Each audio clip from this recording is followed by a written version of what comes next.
Hey, me and Matt here, and this is Killer Kyle.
Ten, nine, eight, seven, six, five, four, three, two, one.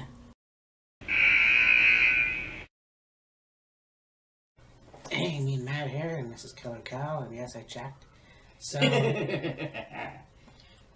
now going to talk about this week, or next installment of Best and Worst.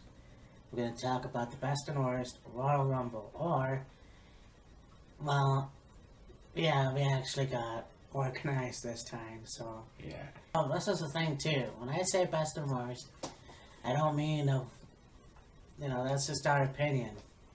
It doesn't mean anything. I didn't know what to call it. I just called it Best and Worst, but Yeah. it's basically our opinion. Yeah, you can call it best and worst, you can call it likes, dislikes, you can call it Royal Rumbles you like, Royal Rumbles you don't like, Royal Rumbles that we thought were really good, Royal Rumbles that we thought were not so good, Royal Rumbles that were okay, Royal Rumbles that were not okay, whatever. So, yeah, I can't wait to do this list. It's going to be fun. Yeah. And, yeah. Do you want to start? Royal Rumble.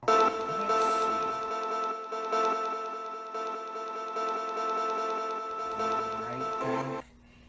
1988. Yeah, but it's 1988. That was actually going to be the first one anyways. My first one, I guess. But it's okay. It doesn't matter, as long as that was the first one that we were going to do. Because it is the first Royal Rumble. Yeah. Now, what's interesting about this one is that this was not meant to be a pay-per-view. No. Which was weird. The whole thing about it is the first, I will say, 3 Royal Rumbles at least, was just, you had an event where you had some matches, and then at the end you had a big battle royal, so to speak, and whoever was left won, and that was it. It wasn't until later that they came up with the concept, okay, 30 guys in a ring, you throw each other over the top rope, last person left in the ring, main event WrestleMania, with whoever's the champion at that point. Yeah. The Royal Rumble event was just basically an event just to have an event, essentially. There wasn't a whole lot of meaning to it until they added in the winner of the Royal Rumble went on to main event WrestleMania, and then it developed meaning. Exactly. And you look at it too this way, it's kind of weird how you have Battle Royals and then you have the Royal Rumble. So Right. it's like, it's kind of what's the difference? Well, Battle Royals, there's a lot less participants. Battle Royals are usually 10, 15, maybe 20 guys, roughly. Royal Rumble, 30. generally 30 guys, although if you go back to 2011 or even the greatest Royal Rumble, there was significantly more, but overall, the Royal Rumbles are 30 guys. The concept was really neat because you can have your superstars, and then you could even throw in a return of some kind, or have somebody come back that you hadn't seen in a while. Let's say like Diesel or Booker T or Rey Mysterio or Jake the Snake Roberts. yeah, or Edge coming back off an injury, and so on and so forth. Right. And even when you look back at the first few Royal Rumbles, 88 and 89 were basically Royal Rumbles where you had WWE's top superstars, you could say, that competed. Yeah, exactly. And of course, not to mention the fact that also Royal Rumble 88 took place in Hamilton, Ontario. Oh, God, yeah, man. Imagine that. The first Big Four pay-per-view to be in Canada. Yes. In Ontario, nonetheless. Right. And to me, that's awesome. You look at Big Four pay-per-views, yes. Right. And you see that all of them have taken place in Ontario. Yeah. Or Canada in general. Canada, yeah, in general. So that's pretty cool. I mean, you have the last one, the Survivor Series, taking place in Toronto. Yes. In 2016. Right. So just a little, we're going to do just a run for of each. Got Ricky Steamboat, who defeated Rick Rude by disqualification. Yeah. Yeah, I didn't see that. Well, I didn't see this pay-per-view, so. Yeah. There was Jumping Bomb Angels defeating the Glamour Girls and a 2 out of 3 falls match for the WWF Women's Tag Titles. This was the match I was talking about a while ago when we did a video. I think it was on the balcony on the second floor there. That's right. Yeah, the Jumping Bomb Angels and the Glamour Girls were, I'm probably gonna butcher that shit out of this, Norio Talemno and Izuki Yamazaki, and then of course Judy Martin and Leilani Kai were the Glamour Girls. And it's pretty cool to see that WWE are starting to finally fucking figure out that the women's division can be taken more seriously if you have tag team titles for the women. And I understand that there's not a lot of women in that division right now for Raw and SmackDown. I don't know. I mean, you look at NXT, and you can still have women come over from NXT. But at the same time, it would be pretty cool just to have tag team champions for women. Like you know what I mean. I know you missed Raw this past Monday, but did you get to see highlights of it? No, actually, I didn't. We'll do that later. Yeah. Because there's something in there you should see. Oh, I can't wait. And just looking at this, I forgot. The very first Royal Rumble was only a 20-man Royal Rumble. I think it was 89 or 90. They added 10 more. Right. Now, is it this one that had Accent Smash face each other in the beginning? That was the following year, 89. 89, okay. Yeah. I think Axe was number 1 and Smash was number 2 in that Royal Rumble. That was certainly interesting. So, Hacksaw Jim Duggan did win this one. Yes. It came down to Jim Duggan and 420-pound one-man gang. Yeah. It's pretty, and it's kind of sad as well. And this is before they had the winner go all the way to WrestleMania. Yes. You have Jim Duggan, who did not win a single title in WWF. Right. Or WWF. Yes. And that's fucking sad. You had to go all the way to WCW. To get a title? Yeah. Basically, yeah. I mean, he had other titles elsewhere, but it's unfortunate, especially coming from a guy who won the first Royal Rumble. Oh, exactly. So. And then after that, you had... Well, the Islanders defeat the Young Stallions in a 2 out of 3 falls match. Haku and Tama against Paul Roma and Jim Powers. Jesus. Yes. Yeah, it's pretty cool, and I mean, we talked about Haku a lot. I think it's pretty. I mean, here's a guy who's the toughest wrestler in the in wrestling period. So I don't know what happened. I think is it Paul Roma dead? I have no idea, dude. Well, anyways, this was the first Royal Rumble, so yes. Yeah, there it is.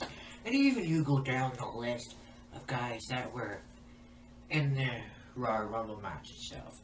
You had Bret Hart as number 1, number 2 is 2. I don't have to go through who entered what number. Bret Hart, Tito Santana, Butch Reed, Jim Neidhart, Jake Roberts, Harley Race, Jim Ronzell, Sam Houston, Danny Davis, Boris Zukov, Don Morocco, Nikolai Volkov, Jim Duggan, Ron Bass, B. Brian Blair, Hillbilly Jim, Dino Bravo, The Ultimate Warrior, One Man Gang, and the Junkyard Dog. Not a bad list of guys. No. And to think Hulk Hogan's not even, well, he may have been in there. Hogan and Andre, I'm not even sure. Not really either.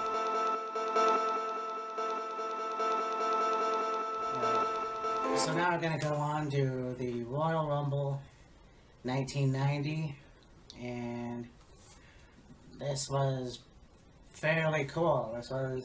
So I distinctly remember watching a movie, and I was watching a movie. I had my relatives over. My dad came down, and he said that my uncles and my brother were watching wrestling, and I wanted to watch, of course.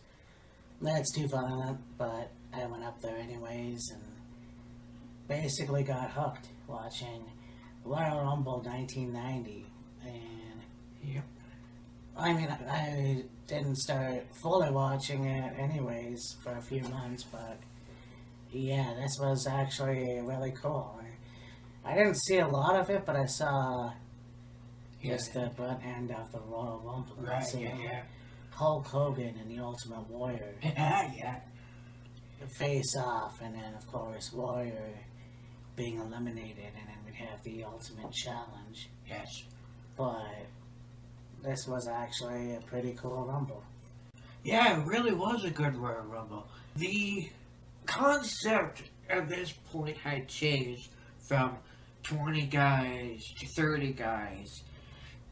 And each year, the talent seemed to have gotten better, I guess you could say. Not like, oh, the talent was crappy that one year and better the next year. All the talent throughout the years was really good. It just seemed to be, as each year went on, you would have the same guys occasionally. Previous Royal Rumbles, be in whichever year's Royal Rumble, you'd have new guys, and so on and so forth.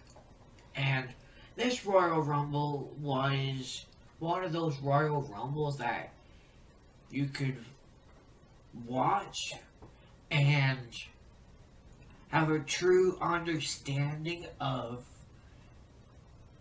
what the overall concept of it was and why they fight so hard to get to that last person in the ring to go on to WrestleMania. And at this point in time, they would have guys that wrestled a match earlier in the night also compete in the Royal Rumble match itself, which is interesting. But I mean, if you need to fill a 30-man match, if they're willing to do it, they're gonna do it now. If you're gonna be in the Royal Rumble match, you're hoping that your match before that is probably the first and second match on the card. That way you got enough time to, chill out and relax and recover before you go out into the ring with 29 other dudes and see how long it can last. Yeah, I said this before, but you watch the Women's Royal Rumble and Right. you could see they had the making of, or they were talking about the Women's Revolution. And Right. They had the women watch backstage Yes. that just wrestled. And you see Sasha Banks, and it doesn't even look like she's hurt. Yeah. And I'm sure she was, but it's like, holy shit, how tough are you? And not only that, but they had, I think, like all the women that were in the Royal Rumble match itself standing by in the gorilla position, and as the clock is counting down to the next person going out, and if somebody got eliminated and came back through the curtain, that really showed you how united of a front women have become in the sport of professional wrestling, cheering each other, supporting each other, congratulating each other, etc., etc. I mean, it also takes away from kayfabe, but I mean, that's another story for another time. Anyways, what's the first match? Paul Roma against the Brooklyn Brawler. Yeah. And the Brooklyn Brawler, Steve Lombardi's always been that guy that was the jobber. Well, besides Barry Horowitz, anyway. One of the biggest jobbers in the history of the business, Brooklyn Brawler. Yeah. But, I mean, the guy was a hell of a talent. Just, I don't know, WWE didn't believe in him or what, but never seemed to go over, as they say. Yeah, it's too bad, unfortunately, but even Paul Roma, Yeah. I don't know if... he was in a tag team. I don't think they had the tag championship. I mean, we did a video, Right. and I don't think they had the championship belts, or Paul Roma and whoever he was tagged with. Power and Glory? Power and Glory, Yeah. Paul Roma and Hercules. Yes. Hernandez. Next we got the Bushwhackers, and... Defeating the Fabulous Rougeos. Right. Shocking Raymond. Oui. Yeah, it's funny how Raymond's back in WWE. I'm glad he's back. Doing the French commentary. Yeah, I don't know exactly what happened to Jacques. I'm sure he has his own, he does have his own promotion. Yeah. And he had a few choice words for Kevin Owens, but Yes. Kevin Steen, but there you go. Yeah. We talked about gimmicks, actually, in our Facebook chat. Yes. And we had a lot to say about a few of them, but Right. you look at someone like the Bushwhackers, Yes. you know, and yeah, they were a gimmick, I'm sure. But you look at the Sheep Herders, and I have to still see a match yet, but those were violent guys, man. Oh yeah. And seriously, I'd like to know what happened to Butch, because when he came out for his Hall of Fame speech, he's like a foot or so shorter than Luke. Right. So I'm not sure, but anyways. Yeah, Bushwhackers have never had WWE Tag Team titles. I'm not sure about what elsewhere, but Yeah. I think the Bushwhackers Sheep Herders did have tag team gold prior to WWE. Where? I'm not entirely sure, but I think they did. yeah. Anyhow, And you got Brutus Brutus Beefcake and the Genius in a match. Of course, but the match ends in a double disqualification. I remember that moment.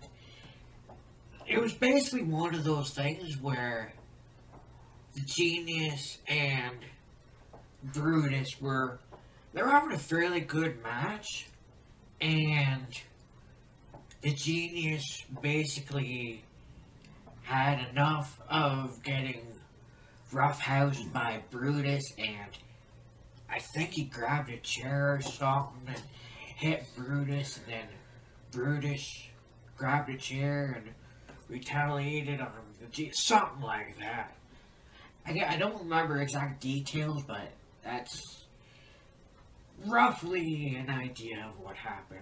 well, I remember seeing Lanny wrestle as the Genius, and I'm thinking, you're a manager, what the fuck?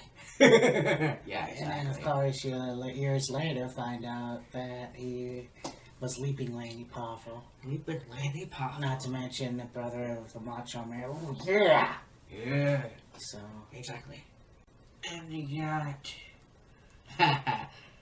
Rugged Ronnie Garvin against the Hammer, Greg Valentine, in a submission match. This was a very interesting match because Greg Valentine had the figure 4 and Ronnie Garvin had a submission. I can't remember what he called it, but they were both wearing those, for lack of a better term, baseball catcher shin protector things. mm-hmm.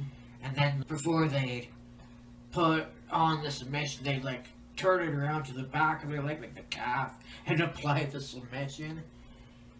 But a very good match of two guys that were, talking about how much of a badass and how tough Haku was. Those two dudes, tough as hell. Oh, fuck yeah. Ronnie Garvin and Greg Valentine, tough man. Oh, fuck, you look at... I mean, there's a reason why they called Ronnie Garvin Hands of Stone. He could knock you out in a heartbeat. Oh, look at Ronnie Garvin. Oh, yeah. I mean, you wanna look at fucking how tough Valentine is. Watch Stargate 93. Oh, yeah. You know, the dog collar match. Yeah, him and Roddy Roddy Piper. Piper. Roddy Piper was like, oh yeah, this match doesn't exist no more. I was like, well, it actually does, but not very often. Yeah. I remember Hot Rod seeing at one point Greg took the chain and wrapped her down his fist and went to hit him and kind of cupped his hand over his ear, and he lost 50, 60, whatever percent of the hearing in his left or right ear just from that. shot from the hammer. They interviewed Piper, and man, it was his face full on. Jesus Oh, yeah. Christ, man.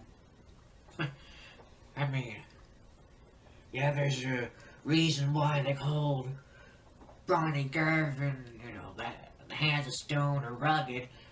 Well, there's a reason, too, why they called Greg Valentine the Hammer. Oh, yeah. Anyhow. You got Jim Duggan defeating Boss Man by disqualification. I know how I feel about disqualifications. Yeah. I'm pretty sure it was a good match, though. Yeah, it actually was. Yeah. And it was, I think it was one of those things where I think one man gang used Slick's cane on Duggan, and then Duggan grabbed the 2x4 and cleared the ring of both of them. Or something along those lines. Right. That's cool. Yeah. And then, of course, the Royal Rumble match, you got Hogan winning, and he eliminated Mr. Perfect in the end. Yeah, of course. And then, of course, yeah. Well, I mean, you got Warrior being eliminated, and it's like, blaming Hogan for it, and Yes. then Warrior, so Perfect being eliminated by Hogan, and then, so that will go on to be, champion versus champion, and the Sky Dome. And so it's like, it was really cool, and like I said, my brother wanted to go, of course didn't go. I mean, whatever, it is what it is. I had a friend that did go, and that's basically it. A lot of people went. Yep. Edge, Adam Copeland was there, and so, I mean, it was a pretty good show. But with this Royal Rumble, you had a lot of cool moments there, and I mean, you got the face-off with Warrior and Hogan. Yeah. And I remember watching a podcast, and it was said that back then, wrestlers didn't touch until they wrestled in one of the events. Right, yeah. Which, it still happens, but not very often. Right. But it's very cool when it does actually happen. Yeah. But there's no, like, jumping them, or No. one jumping the other, or interference, or anything like that. One jumping the other one in the locker room, or, Yeah. doing an interview, and... But they were also both faces. So True. that's another True. reason why. Yeah. But anyways, this was a good Royal Rumble. And to think, like, this Royal Rumble was basically the big event, you could say, that got you into wrestling. Yeah. Pretty cool. Yeah, it was. Man, maybe it's that exact moment, seeing Hogan and Warrior. But I remember, hey, you want to go back downstairs? No, I'm invested now. Yeah, I exactly. didn't say that exact word, but I was actually hooked. Something along those lines. I was really hooked, Oh, yeah. and I was a fan since then, and really enjoy it. Well, except for that one period of time where you took a break from wrestling, but nevertheless.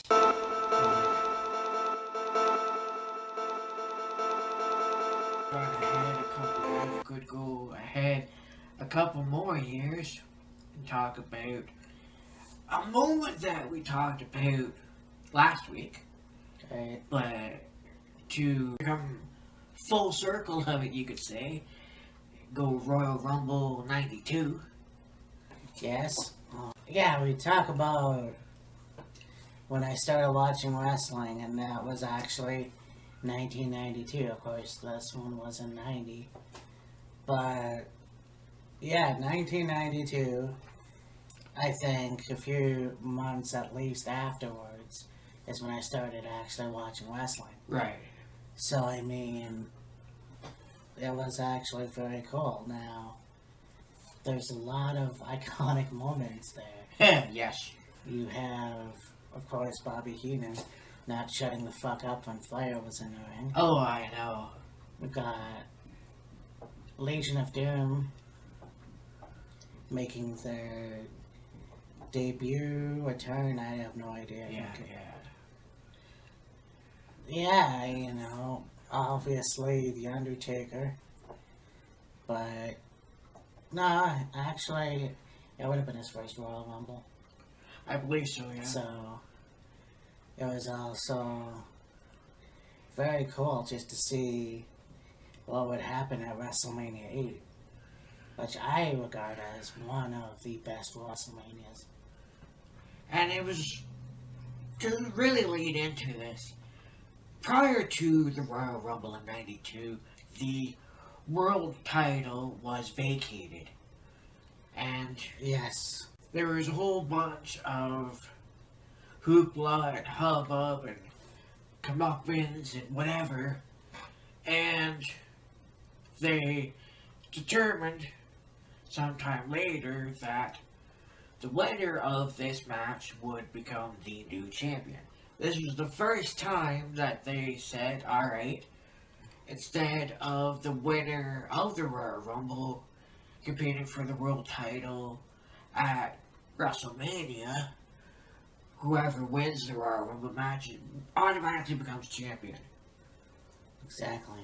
And I don't remember exactly the lead up to why the title ended up vacated. Oh, fuck, Hogan was leaving, so... Oh, yeah. Fucking... all hope is lost, I guess. Eh. But... it's kind of cool to see where it would end up eventually, but... you have the pre-show. It's another DQ with Brooklyn Brawler. This time, Chris Walker. Yeah. Don't really know who Chris Walker is. No idea. Maybe I do, maybe I don't, but anyways. I probably could find something about him later or Yeah. something. And we'll go on to the new foundation. Jim Neidhart and Owen Hart defeating the Orient Express, That's interesting. Kato and Pat Tanaka. Now, soon you would see, I guess, the New Heart Foundation turn into High Energy, Right. and then Jim would leave to go to WCW, I guess, which would have Coco Beware in his place. Yes. But this was a pretty cool tag team, at least, and it brought in Owen Hart. Right? Yeah. I didn't see this Royal Rumble. I saw the Royal Rumble itself, but not matches, so I mean... Oh, yeah. Right. It's pretty cool to see these four individuals. Pretty sure it was a good match. Yeah, it was. So, Then you have Roddy Piper defeating the Mountie for the IC title. yeah. Now it's kind of funny. You have two Canadians who face each other, and then at WrestleMania, two Canadians face each other for the Intercontinental title. Yeah, I know, eh? What really, I mean, it used to piss me off in a way because, yeah, Roddy Piper had the Intercontinental title, but it wasn't for very long. I mean, it depends on the span, like, because it's usually 2 months, you know, from Royal Rumble to WrestleMania, so. Yeah. And it was the same with Mountie. I'm not sure how long he got the title. Yeah. And it's funny, too, because I think Mountie beat Bret Hart for the title. I believe so. So, it really is a Canadian title. Essentially. Jesus. But yeah, so this was pretty cool to see that. And again, Jacques Rougeau in his singles run, Yeah. managed by Jimmy Hart. Yes. And, you know, it's one thing that,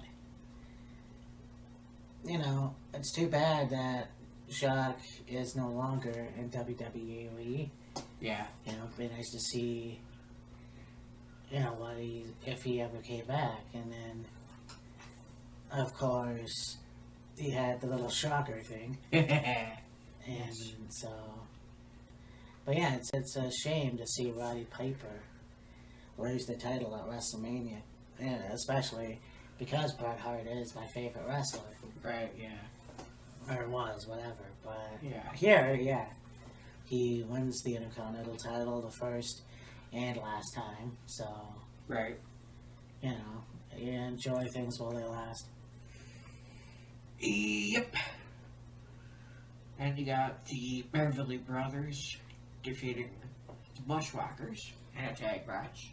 Oh yeah, you don't hear too much about the well, The Beverly Brothers. the Beverly. Yeah, Bo and Blake. yeah, don't hear anything. Like I'm not sure where they went afterwards. Yeah. They were managed by the Genius, of Yes. course. Before every match, he would recite a poem or whatever. And Yes. it was really cool to see. You know, I don't know what they were trying to do as a gimmick. I thought for some reason they're like graduates or some shit. I don't know, but it was pretty cool Yeah. to see them come out in the purple gear and you know whatever. Genius with their graduation cap and gown. Yeah, The scroll. And yeah. but so then we have. I can't see. The Natural Disasters Uh, defeating the Legion of Doom by countout. Oh yeah, I really enjoy the Natural Disasters. I think they're one of the best tag teams in WWF in the early '90s, and it was kind of a shame at WrestleMania 17, especially in John Tender's last match. Right, yeah. You know, just to be with Fred. I can't remember his last name. Ottoman? Yeah, as Tugboat. So. Yeah.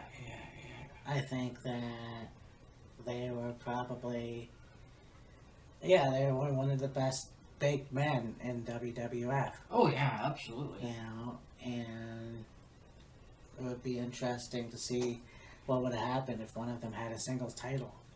Oh, yeah, no kidding. But nonetheless, you know, these guys were managed by Jimmy Hart, and then they became face, I guess, and then yeah, very cool tag team. I really like them a lot. As for the Bushwhackers, it would actually that's what we need to do is watch this pay-per-view. Maybe tomorrow, but it's kind of like yeah, both very interesting tag teams. Very much so. Of course, the Legion of Doom being one of the most popular tag teams there's ever been. Did I say Bushwhackers? Yes. Foul! Okay, so the Legion of Doom Yeah. is definitely one of the best tag teams ever. Oh, absolutely. Without And question. I should know because I'm Killer Kyle. And then, of course, you go into Ric Flair winning the Royal Rumble match. Oh yeah, and you got the epic with a tear in my eye. And then This is the greatest moment of my life. put that cigarette out. Amazing. Yeah. And you know, it's kind of like I saw this when I had one of them downloading websites that I can just download whatever. And, you know, I downloaded that and it brought back a lot of memories because you had Shawn Michaels and you had British Bulldog, Davey Boy Smith, and Skinner, and all those guys. And just, it's kind of like, yeah, that's my childhood right there. Oh, yeah. Without a doubt. So, it was pretty cool. The interesting thing about how this match ended was it came down to Ric Flair, Sid Justice, and Yes. Hulk Hogan. Yes. And Sid eliminates Hogan. Hogan's all irate and what the hell and blah blah blah blah blah. And then Hogan's like, alright, I'm eliminated. I'll go to the back and whatever. But first I wanna shake Sid's hand. So Hogan's reaching out to shake his hand and then Sid's a little apprehensive at first and then finally Sid reaches over the top rope, ready to shake hands, and here comes Rick from behind him. Whoop! Bye bye.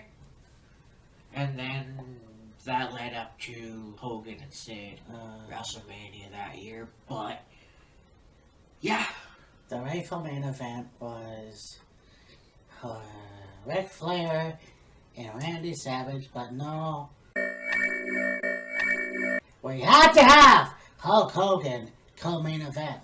And, you know, it's politics once again because, I gotta have the Hulkster. And the Hulkster didn't really fucking matter. Because it wasn't a title on the line. What happened to Hogan? Oh, Hogan went to WCW. Hogan went to WCW, and I think Sid did. I remember Sid. Sid probably stayed longer. But fuck, no, you had to have that. You had to have Hogan in the match. Couldn't just be Randy Savage and Ric Flair, but nope, we had to have Hogan. We had to have fucking Hulk Hogan. And so, I still say, and I'm always going to say this, Ric Flair and Randy Savage always will finish the show. And yes, they had plenty of other good matches. And fuck you, Hogan. I'm sick and tired. Oh, I should be in the main event. I got my boo-boo feelings hurt by being thrown out. Fuck you. Well, congratulations, you found your Royal Rumble off on. There's probably more. Yeah. Nevertheless, bro, there it is, Royal Rumble 92. And I will say that despite the funny moment of me put that cigarette out, the whole promo, you could say, that Rick cut after winning that match was really, really good. Oh, yeah. And like I said, I mean, you have Bobby Heenan, who just all through the Rumble, it's almost as bad as Jerry Lawler. Yeah.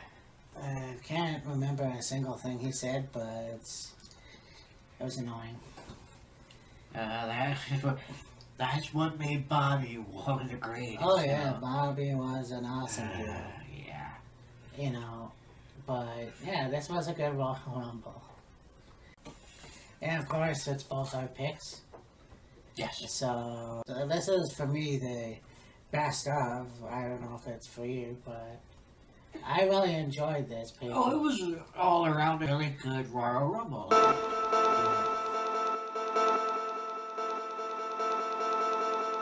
So I actually rented this on video, and this was Royal Rumble 1993. And actually, you know what?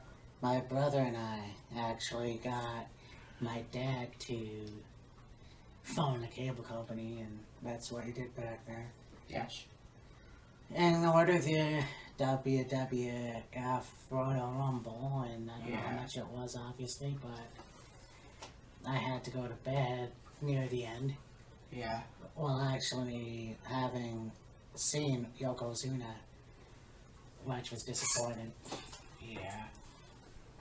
But this was a really good Royal Rumble, too. Oh, yeah. But I really think that it's not that fun anymore. Yeah.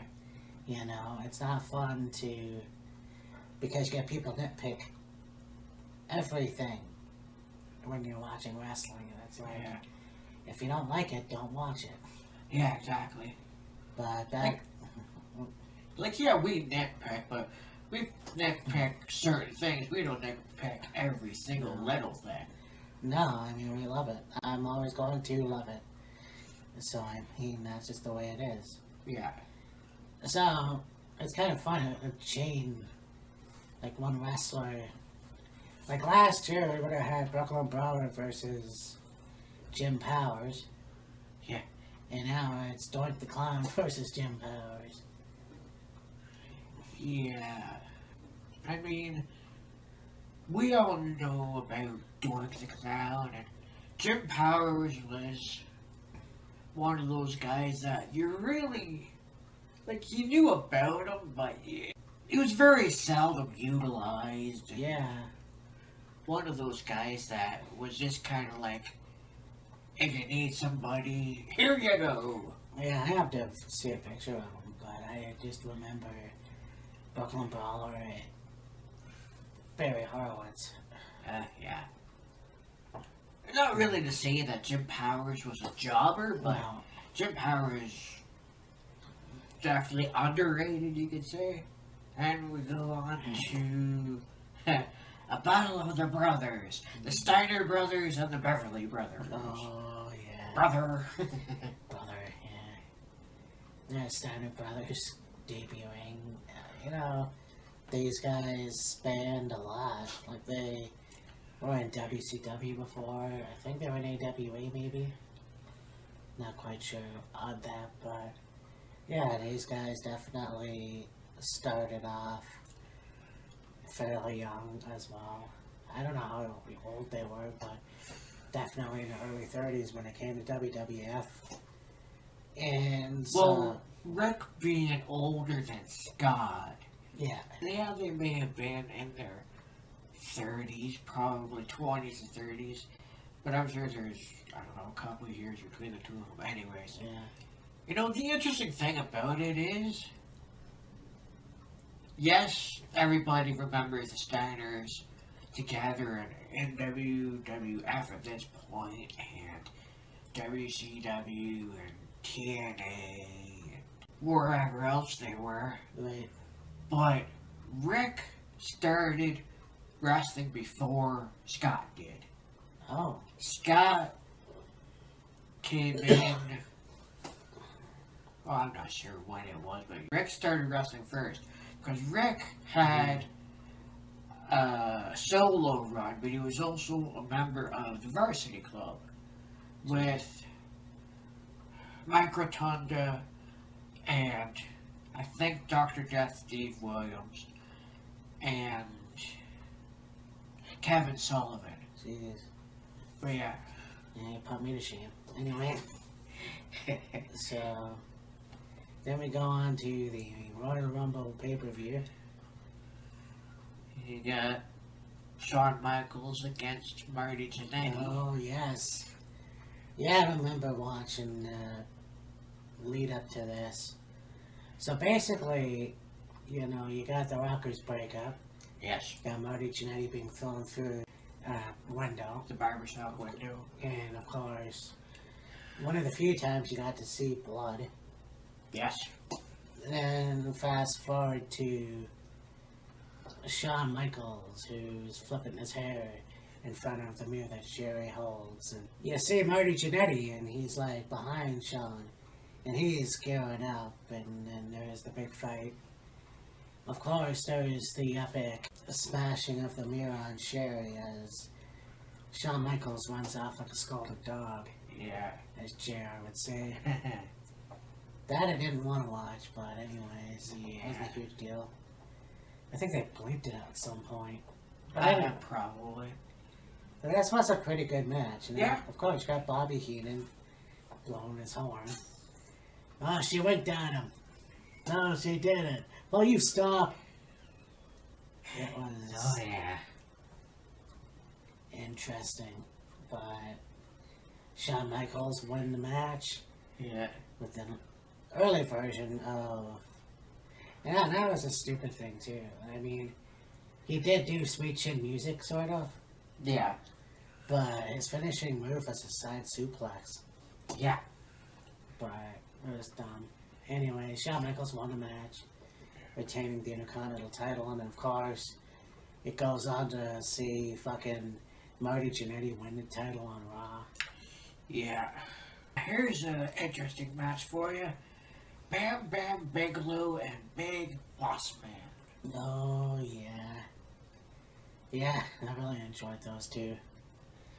I mean, yeah, they were very cool, and I think that Bam Bam Bigelow, and again, being another one of those wrestlers like Boss Man, actually didn't get a title in WWF, but had to go to ECW and WCW. Yeah. And elsewhere, but I mean, it was really an interesting thing to watch. Yeah. It was a good match. I think Bam Bam is one of the few big men, besides Boss Man at least, to move like a luchador. Oh, yeah. I mean, the shit that he did, the cannonball, it just was crazy. Fucking moonsault off the top. Oh, fuck yeah. Anyways, so Bam Bam Bigelow won the match.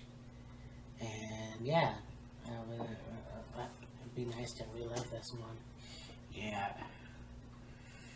And next you got a match for the World Wrestling Federation Heavyweight Championship. The champion Bret Hart against Razor Ramon, the bad guy.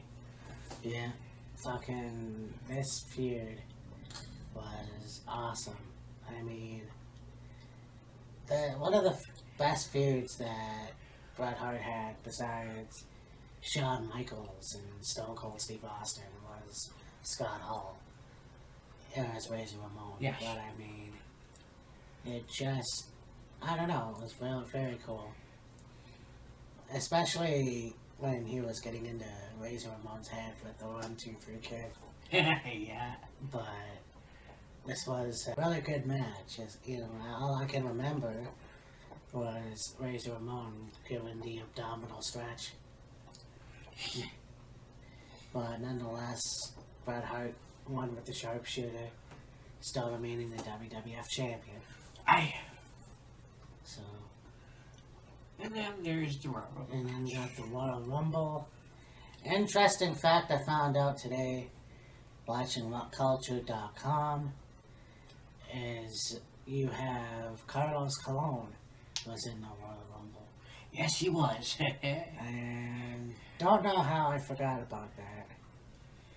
But this was like his first appearance in the ring since the 70s. Yeah. So that was pretty cool. Yeah. But Carlos Colon. Carlos Colon, you got, Papa Shango, of course. Yeah. Bob Backlund. Yes. Undertaker. Taker, I don't know if Damien Demento was in there. Well, the list is right here. Well, yeah. Oh, where's that bloody cursor? Hey.